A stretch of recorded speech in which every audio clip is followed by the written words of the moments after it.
All right, here we go, Noles fans. We are back live from Glory Days Grill here in Tallahassee. It is another edition of Inside Seminole Basketball as we talk all things Noles on the hardwood. And last week, Leonard Hamilton and his Florida State basketball team racking up some air miles, making their way around the southeastern part of the country. Coral Gables, Clemson, and the Noles able to get out of there with a split in ACC play on the road, and now we're back at home this week with two critical home games inside the Tucker Center. We're going to talk all about it. We got a great show for you. Without further ado, let's give a round of applause for the head coach of the Noles, Leonard Hamilton, here with us, everybody, on Monday night. Well, I'm glad to be back in town. Yes. We had the little scare over the weekend with the storms that were coming in, and I was pleasantly surprised that when we got there, Clemson seemed like the storm knew we were coming, and he gave us grace. It worked out pretty well. The team got in. There was some snow, some ice, but you guys were able to navigate that and make your way into South Carolina on Friday night and into Saturday afternoon. It actually changed our whole schedule because we had to leave early. Yeah. And then we had to fly into Greenville instead of Anderson. Right. And so we were all just a little nervous when we saw that snow coming down. And we were concerned about the ice that was on the way. And somehow or another, it just passed over us and did everything well except the game. Yeah, it did that one for portions. It was all right. And in the second half, man, the Tigers, they obviously came out, and they're tough to beat inside Little John Coliseum. Well, they got a very good basketball team, and they're probably one of the older, more mature teams in the country. They have one kid that's a 6-year player, and I think they have a couple 4-year guys. And that's the new world we're operating in. If you can stay as old as you can, as matured as possible, you will have a chance to be a little more prepared during the course of the season, because most of us are like Florida State. Yeah. I got 10 new players on our team. We have one guy that's been a junior, but that's part of the new model that we are using now in college athletics. And I think that their experience has got the best of us. Yep. Get old, stay old is what you want to do in this era of college athletics. There's no question about that. But, Coach, earlier in the week, it was a great start to the week. Because anytime you go down to South Florida and beat our rivals the way that your team did, it's always a great day to be a Seminole, that is for sure, as Florida State took down Miami 80-65, the final score. With 2:40 to remaining, it was 80-55. And your team at one point in that second half, Coach, they showed everyone the blueprint, how to close out a game on the road in the second half. You made 11 shots in a row at one point in time to close that thing out. Well, there's no doubt that we've had some moments during the course of the year that we're very proud of. That right now we're fighting for that consistency. We want to make sure that we are playing with the extreme amount of energy for the whole 40 minutes, and we've had some dips. Offensively, we want to get a little more consistent with our execution and maybe creating some offense out of our defense.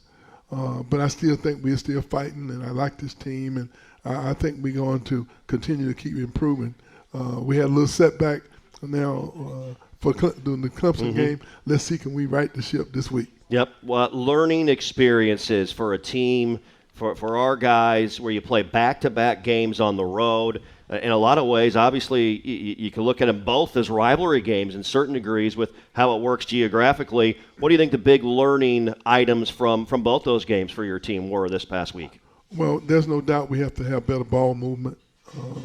I think we made 224 passes that allowed us to get some open looks and some open threes in the Miami game, and we only made 145 passes in the Clemson game. And normally, the way we play, we need more ball movement, more player movement, more guys involved.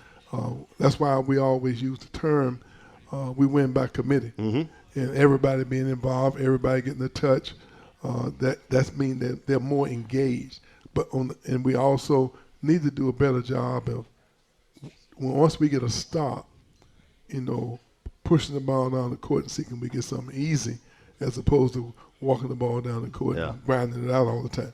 Go through some of those details for everybody out there. You've talked about them before, but I think for our fans, it's always great when they hear when you talk about passes, deflections, the holds as well with what you do on the defensive side of the floor. What are some of those things that you really highlight game in and game out, the numbers that you want your team to hit on a game-by-game basis to give you the best chance for success? Well, several things. Obviously, we have a grading scale defensively that we go by, and when we've been 70% proficient in our defensive fundamentals, I think we won something like 94% of all our games over the last 30 years. When we always try to have at least 35 deflections, which means getting our hands on the ball and being a little disruptive from a defensive standpoint. The way we play to get everybody involved, including our post guys, we normally like to move the ball and move our bodies. If we can just make somewhere close to 225 in terms of moving the ball, that means that everybody's involved, everyone's getting a touch. And be very honest with you, it's more challenging for the defense to defend when they have to worry about 9 or 10 different guys being able to take advantage of your defense. We don't run what you call a whole lot of set plays. We try to have more of a read and react type of system where you make the decision. You kind of take what the defense gives you, and you make decisions based on what the defense is doing. And when you're sharing the ball and sharing playing time, it energizes the team. The bench gets involved, and that's how we have been successful over the years. But the more experience you have, the better you execute. And right now, we are not quite as experienced in our system as we would like to, but we don't have a whole lot of time to get ready. We don't have much more time to get ready. It's January, and we need to accelerate that progress. Yeah, absolutely. And some great opportunities coming up this week inside the Tucker Center. We'd love to see you out packing the Tuck. It's a 9 p.m. tip on Wednesday night. Grab your favorite beverage. That will get your eyes open for that one. 9 p.m. Eastern tip time. I'm not sure what yours is. I'll take a little water. Well, it's cranberry juice. Cranberry juice? Juice, yeah. not drink. No. Juice, okay. Yeah, I'm going to go just with the water at 9 p.m. Eastern while I'm on the air. Maybe something different afterwards after a Florida State win, about 11:30 on Wednesday night. Pitt's in town. Are you sure? Yeah, absolutely. A little tardy for the body. That's right. Maybe a little bit later on after that, after a successful night on Wednesday evening. Pitt's in town Wednesday, Georgia Tech Saturday at noon. Some great promotions coming up that we'll talk about with both of those games as well. But time now for our truest hero of the game, and he'll join us a little bit later on in the show. How much fun has it been to watch Malik Ewan, everybody? His versatility, his addition to this Florida State basketball team has been oh so good, Coach. Back-to-back double-doubles this past week, 20 and 10 versus Miami, and he's got 4 double-doubles on the season, 13 straight games in double figures for Malik. Well, there's no doubt that he's been a welcome addition to our team. He has an unusual basketball skill set physically. He uses both his hands. He's an exceptional passer. He has a great feel for the game. And he has a high basketball IQ. That's a welcome addition to our team. We still have some things that we think we can, some talents, some skills that he has that we would like to continue to keep enhancing and growing within him. But he has been pretty consistent in certain areas. I still think his best basketball is ahead of him. Yeah, it's just some of the plays that he makes on the floor, they are tremendous, and they wow you with his footwork and the way he finds the open man. It feels like he's got eyes in the back of his head sometimes when he throws some of those passes. Hey, when you work with someone who knows a lot and cares even more, you're unstoppable. So start feeling like it today. Visit Truist.com/care. Truist, leaders in banking and wavering and care. Truist Bank, member FDIC. Are there some passes with Malik where you're on the sidelines, you go, no, and you go, yes, that was great. No, I say, oh, no, way to go. But no, he's when you have a player with different type of skill set, you have to try to allow them to be the best version of who they are at the moment. Yeah.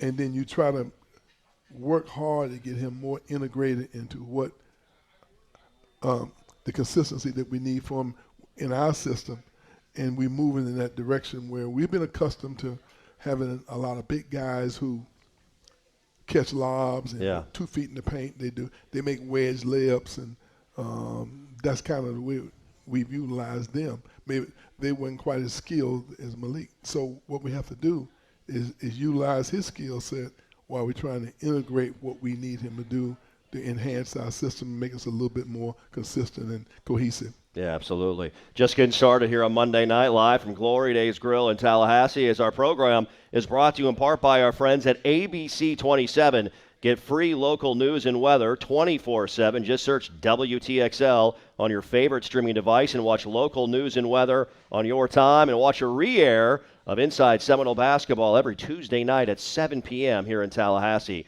on ABC 27. Just getting started. The Noles will win at Miami on Wednesday. A big week ahead here at home. Pitt Wednesday night, 9 p.m. Georgia Tech Saturday at noon. More coming up with Leonard Hamilton. Stay with us. Having some fun here on Monday night. We're back after this timeout.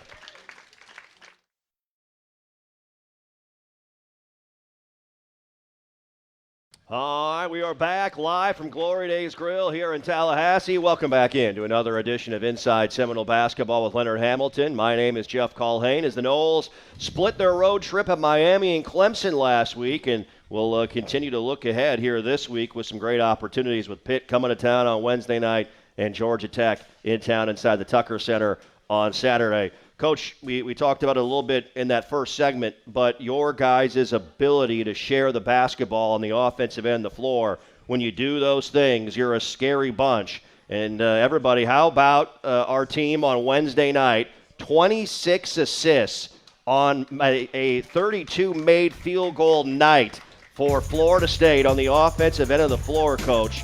That ties a record by a Florida State basketball team in an ACC game in program history, and it's the most assists in a road game by a Florida State basketball team in an ACC game in program history. Your guys were about as good as it gets distributing the ball in their unselfishness Wednesday night. Well, there's no doubt that we had that unselfish spirit where we made the extra pass. We moved the ball, we moved our bodies, and we made it made it easier to read and react. Mm-hmm. We kind of took what the defense gave us. You know, we were not necessarily hunting shots. That's not necessarily all bad because sometimes you need to be aggressive. Sure.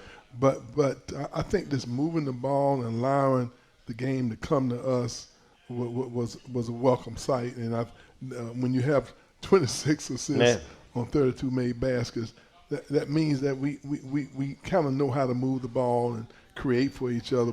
But we need to maintain some consistency with that because that's the way we like to play. What were some of the things that you were noticing about the rhythm of your offense? Did it start on the defensive end? Because your guys were very active defensively at Miami in the second half as well, stealing the basketball, blocking shots, getting out and moving around. Is that part of it for your offense, to get that defense moving and allow you guys to be more efficient on that end of the floor? Well, I think Miami might be one of the youngest teams in the country. Mm-hmm. And I believe they start 2 or 3 freshmen. Yeah. And when you play against a new team, you know, that you don't know very much about, sometimes it's a learning curve that you have to go through. I thought we got a lot of deflections and steals early. We got out and got some easy baskets, got some run-outs, and it was nip and tuck there for a while. Yeah. But once we got, I think it was a 10-0 run, that gave us more encouragement, and I thought it kind of deflated them a little bit. Yeah. And that's kind of the way the game went for the majority of the game. They have excellent shooters, and we were concerned that had we not defended them aggressively, when you have shooters as many as they have, you know, something bad can happen. Oh, yeah. And you notice that Louisville came in shooting 27% from 3. Amazing, yeah. And they left shooting 50%. You know, but my point to you, they're capable. Yeah. And when you have a new player coming to a new system, it takes a while for him to be comfortable and feel, you know, that he's instinctively getting the shots out of whatever system that they're running. And I think we've experienced some of that. I've always said that I thought we would have a good promote the shooting team. Yeah. And early in the year, yeah. I'm not real sure anybody thought that I was telling the truth. Didn't quite carry over early in the year, Coach, but it was in there somewhere. Yeah, yes. And watch him every day in practice, like Taylor, for instance. I mean, it's not easy to go 4 for 4. No. But I watch him every day in practice, and he shoots the ball extremely well. He's handling the ball a lot better. I've had to encourage him, to be more aggressive with his ball handling.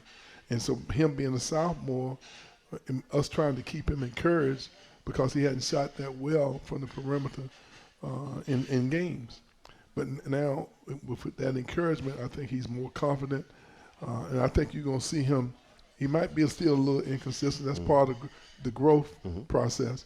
But I think you're going to see him have more of those nights where he's knocking down those threes and hovering around that double-double. Yeah, he was outstanding, no question about that. As Coach talking about our sophomore Taylor Bowen, a career-high 4 threes made in the win over Miami. Perfect 4 for 4, and he found himself in situations where he really looked confident shooting the basketball, where he was able to step into the shot, rose up, and it looked good coming out of his hand when he was in rhythm shooting the ball Wednesday night. But because of the ball movement and player movement, all of his threes were uncontested. Yeah. Because of the ball movement and player movement, which creates indecision on the defensive end, and we were able to read and react and take advantage of those wide open opportunities that he had. Yeah, and Miami cut it in the second half to 54-48.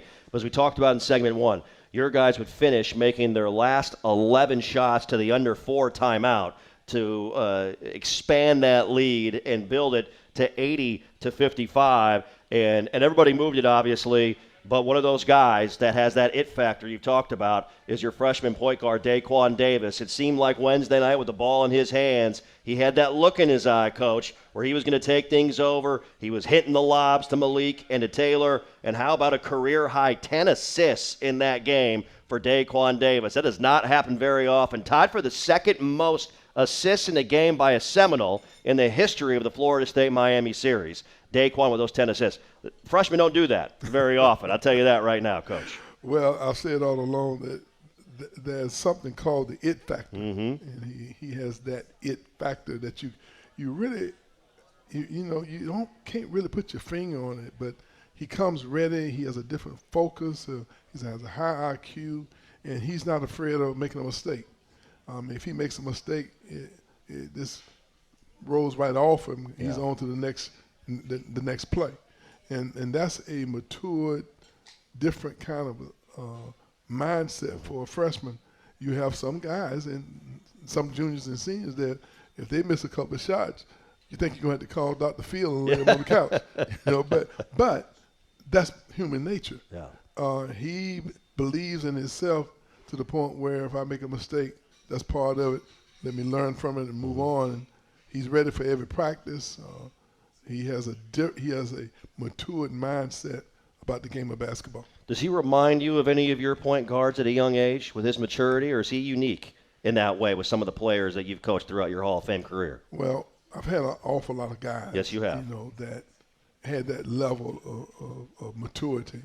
And from an instinctive standpoint, just always seemed to have the ability to figure it out. And I won't try to compare him, but I'd have to say he's up there with the best of them at such an early age. Absolutely. It's been fun to watch him. Daquan Davis will be a player guest on this show here in the coming weeks. As Inside Seminole Basketball brought to you in part by SV Vodka, the official vodka of Florida State Athletics. SV Vodka, crafted for a smooth taste and 100% vegan. Perfect for those who value purity at every sip. Experience the unique blend of tradition and innovation with SV Vodka, the official vodka of Florida State Athletics. Coming up here on Inside Seminole Basketball, live from Glory Days in Tallahassee, we'll take a look at that Clemson game, some of the learning experiences for Coach Hamilton's squad as we get ready for a big week at home here inside the Tucker Center. That more on the way. Stay with us. Having fun here on Monday night. We're back after this timeout.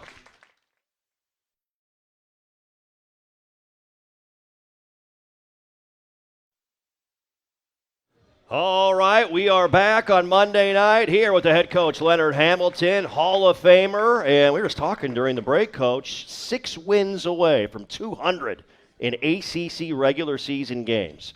I know you don't worry about those things. That's pretty cool for us to talk about. That's amazing. It's impressive stuff in your career. I just want to get one. I hear you.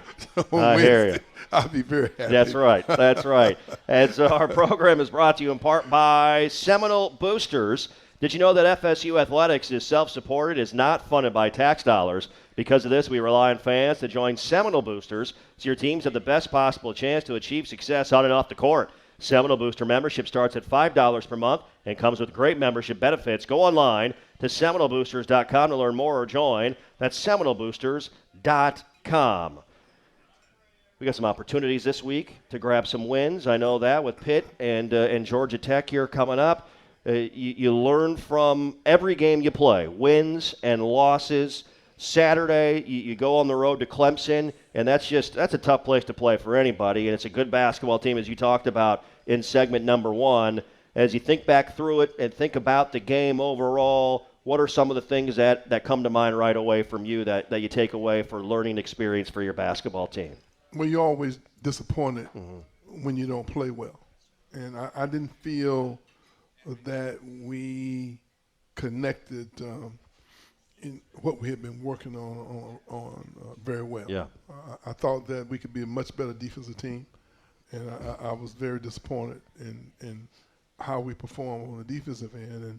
And whenever we get a stop and then we walking the ball down the court as opposed to pushing the ball down the court and being a very aggressive the way we like to play, those are things that you're really concerned as a coach, where is the disconnect?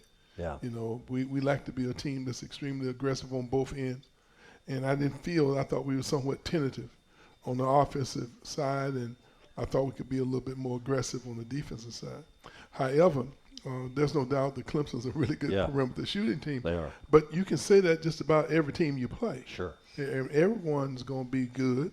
But one thing about the ACC, you can't sit around and have a pity party because there's another big-time opportunity coming right around the corner, and you need to be ready for that. So this week gives us an opportunity to play against a very good Pitt team that's playing very well, and give us an opportunity to play 2 games at home. Yeah. And I'm kind of excited about that. Absolutely. Just being able to, come back and kind of sleep in your own bed. But more than anything else, when they throw the ball up in that area that's 94 by 50, no one cares whether they're home or on the road. No one is going to say, let me drop the degree of energy that I'm going to play with because I'm on the road. Yeah. They actually turn it up. And so we need to be at our best to see can we come away with a victory.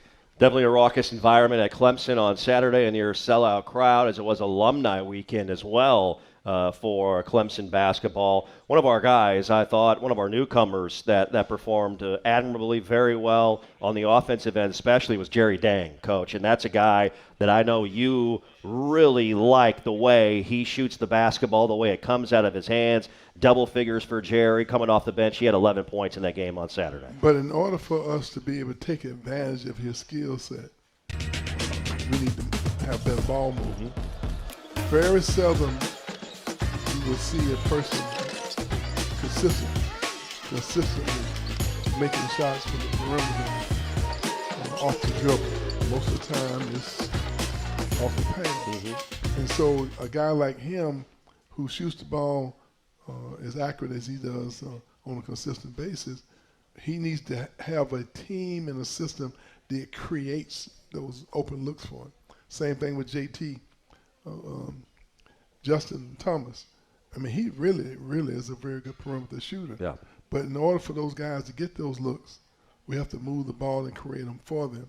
And that's what I'm hopeful that we will show that we made progress in that area come Wednesday night. Yeah, absolutely. 22 threes made on the season for Jerry Dang in his first year. He came in as a guy that we knew could shoot the 3 ball. He's done that pretty well. It's getting better and better by the game. 22 threes is second best here on Leonard Hamilton's basketball team so far this season.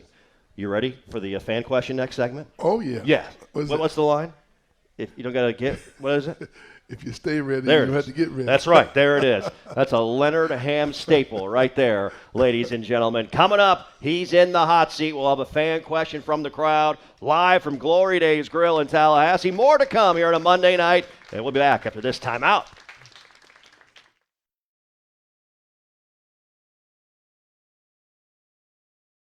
Night. Welcome inside Seminole basketball live from Glory Days Grill here in Tallahassee. We're having some fun here this evening, talking all things Florida State hoops. We had an interesting occurrence during the break. Evan knew the answer to our trivia question without the actual names. He just guessed C, and that was correct in multiple choice. I guess they tell you in school if you answer C, that's usually you're right like 60% of the time. So Evan won a shirt, and we're going to figure out who his source is. Who found the trivia questions to him, that's for sure. All right, you're ready for this? He seemed to think that's very funny. He did think it was very funny. We worked hard on these questions all day. No, we didn't. Chuck Walsh is the best. He took care of us with trivia questions. It is that time where we provide a fan question from the crowd for the head coach, Leonard Hamilton. And we're excited to have everybody give a big round of applause. Miss Diane is here with us here tonight. Thanks so much for joining us. It is great to see you as always.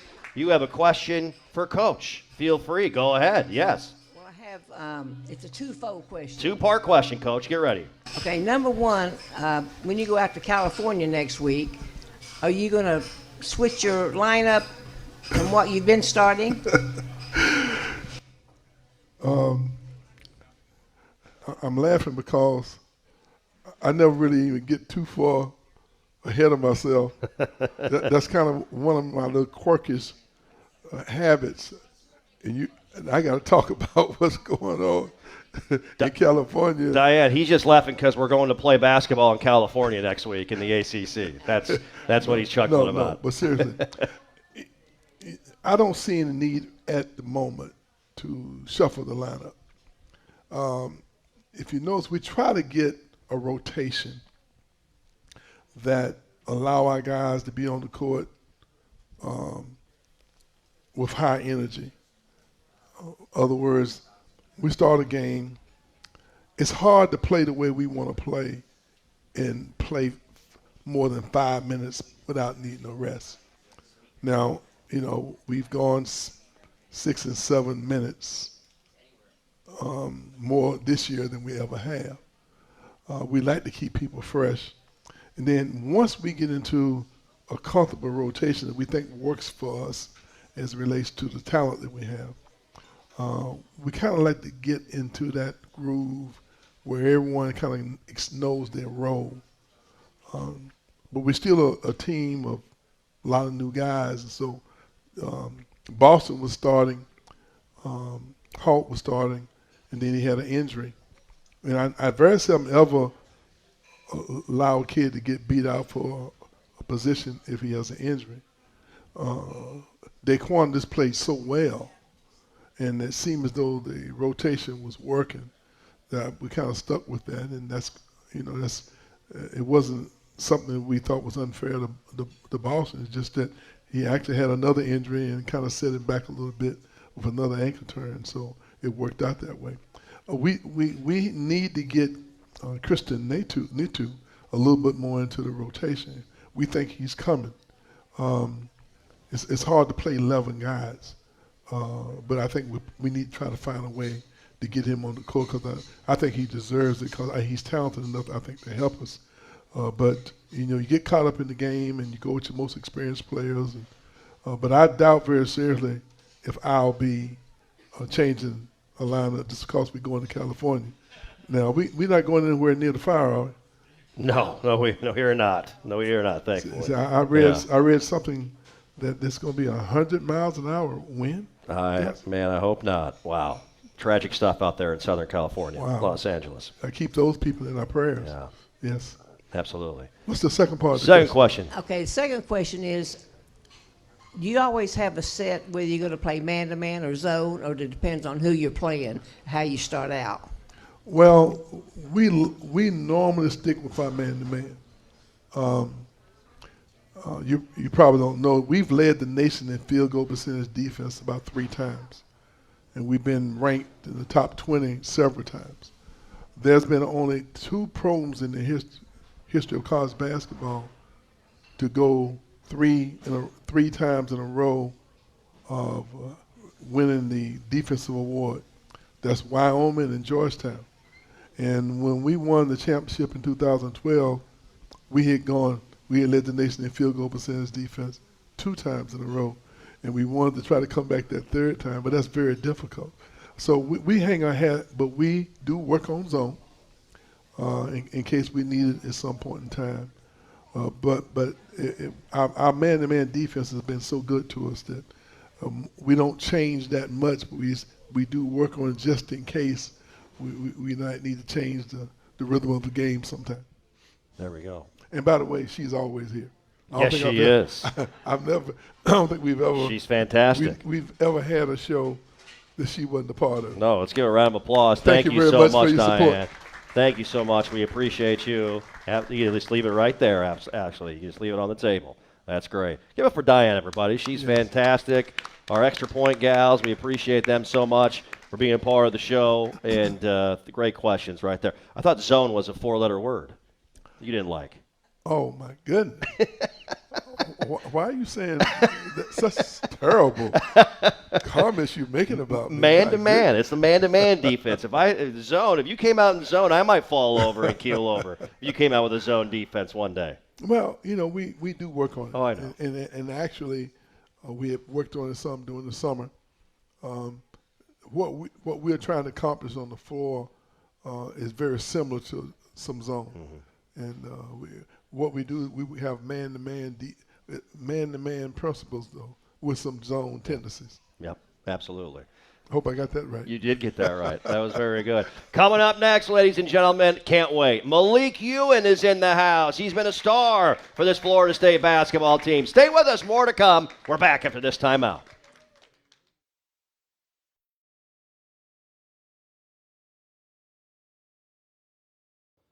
And we're back. Look at Evan with his Pack the Tuck t-shirt. He won here at Glory Days Grill in Tallahassee. Evan, what's your younger brother's name right there? Carson? Carson, what's up, dude? How are you? Huge basketball fan. Carson, a huge basketball fan. Let's give it up for Evan and Carson here with us here at Glory Days Grill in Tallahassee. Thank you, boys. We appreciate that. Hope to hear you loud here this week inside the Tucker Center. As our program brought to you in part by Carver's Discount Cleaners, mean on stains and green on earth. Try new Eco Green Dry Cleaning at Carver's Discount Cleaners, 1215 North Monroe in Midtown. Big thanks to the folks at Carver's Discount Cleaners. And also brought to you in part by the great team and our friends at Truist. When you work with someone who knows a lot and cares even more, you're unstoppable. So start feeling like it today. Visit Truist.com/care. Truist, leaders in banking and wavering and care. Truist Bank, member FDIC. Everybody, let's give it up for a young man who's been outstanding here this season, Malik Ewan. Such a great addition to this Florida State basketball team. It is great to see you, sir. Thanks so much for your time. Let's just start with how much fun you having right now with this team. You guys are playing a high brand, and you're playing a great brand of basketball yourself, Malik. Yeah, I mean, it's a whole lot of fun. Off the court, we hang out all the time together. So just building a relationship and trust with each other, that's it. Yeah. When did you know basketball was your sport? Were you always tall with the crowd growing up? Because you play like a guard because you have the handles and the ball skills. When did you know that basketball was a sport for you? I started basketball late. I noticed maybe 8th grade going on 9th grade. Really? Yeah. So what was it that led you up to it? What pushed you towards basketball? Who were some of your mentors, your family? What was it about the game that really turned it on for you? What were some of those things? A coach in middle school. I didn't really play basketball. I started playing soccer, football, and other sports. Yeah. I was the tallest one in the school, so they told me just come out, try out, and I liked it since.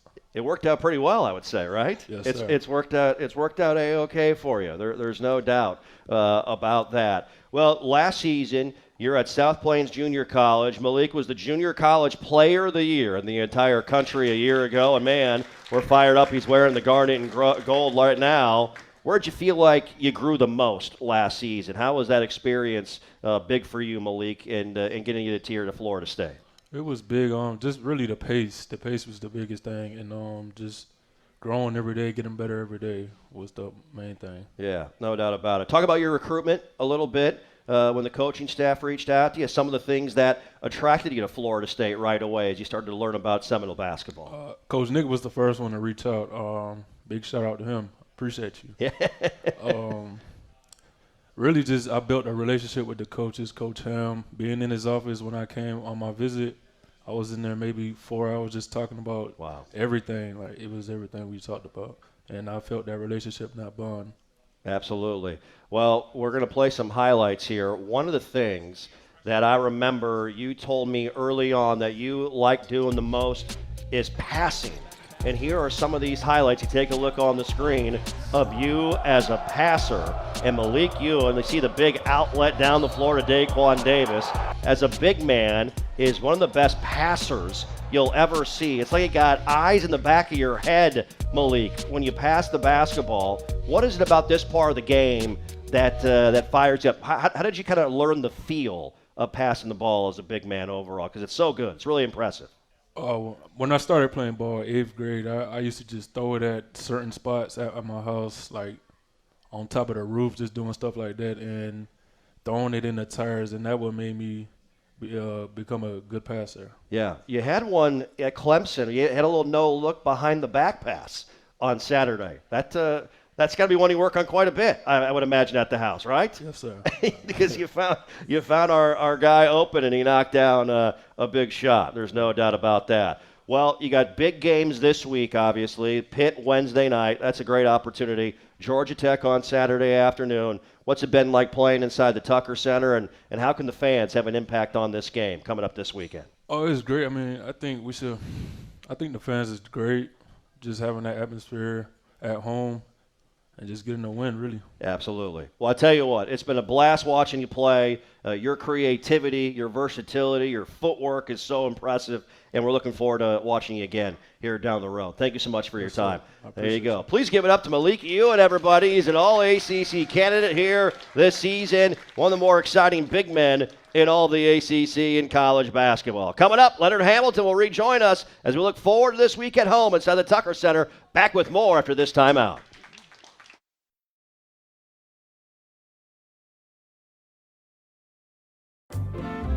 All right, we are back. Malik Ewan is back with us here as well for another segment here on Inside Seminole Basketball, live from Glory Days Grill here in Tallahassee. And the big man will talk about some of his numbers, some of the things that he has done here so far this season. Very, very impressive stuff here in his first year with a Florida State basketball uniform on. As our program brought to you in part by Grassroots Coffee, Florida State Athletics would like to thank Grassroots Coffee for their support of Florida State basketball. Order from Grassroots Coffee for your home or business today at grassrootscoffee.com or find it at a store, a restaurant, or coffee shop near you. Grassroots Coffee, made for everyone, loved everywhere. Well, one of our trivia questions here, Malik, during the break, you are in the top 20 in 5 different ACC statistical categories: scoring, rebounding, offensive rebounds, defensive rebounds, and field goal percentage. In fact, going into last weekend, you led the league overall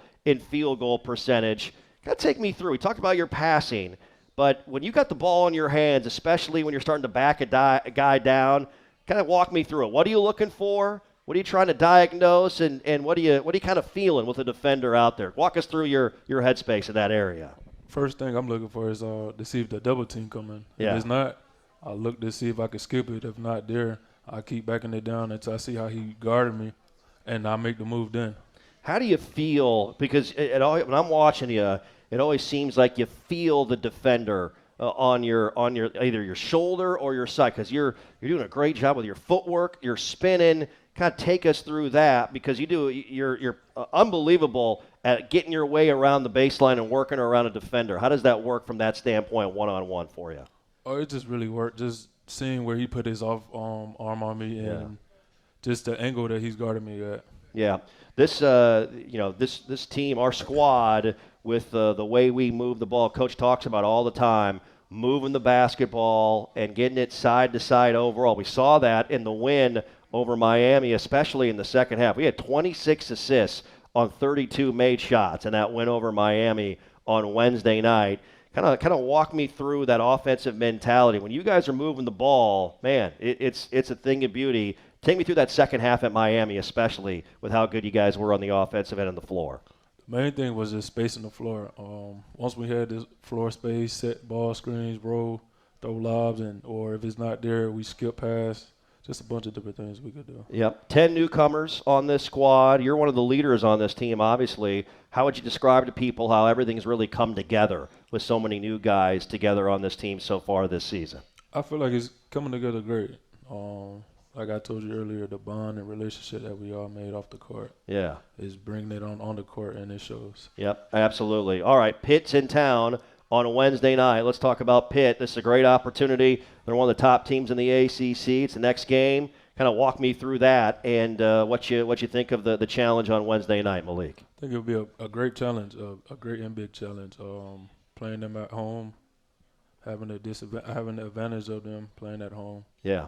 And just going out there and get it. I tell you what, we can't wait to watch you do it. You're one of the best in the ACC. Thanks so much for joining us here tonight and coming back for another segment, all right? Yes, sir. Appreciate that. That's Malik Hewitt, everybody. Give it up for Malik coming back for a second segment. We'll take one more break, come back with the head coach Leonard Hamilton live from Glory Days in Tallahassee.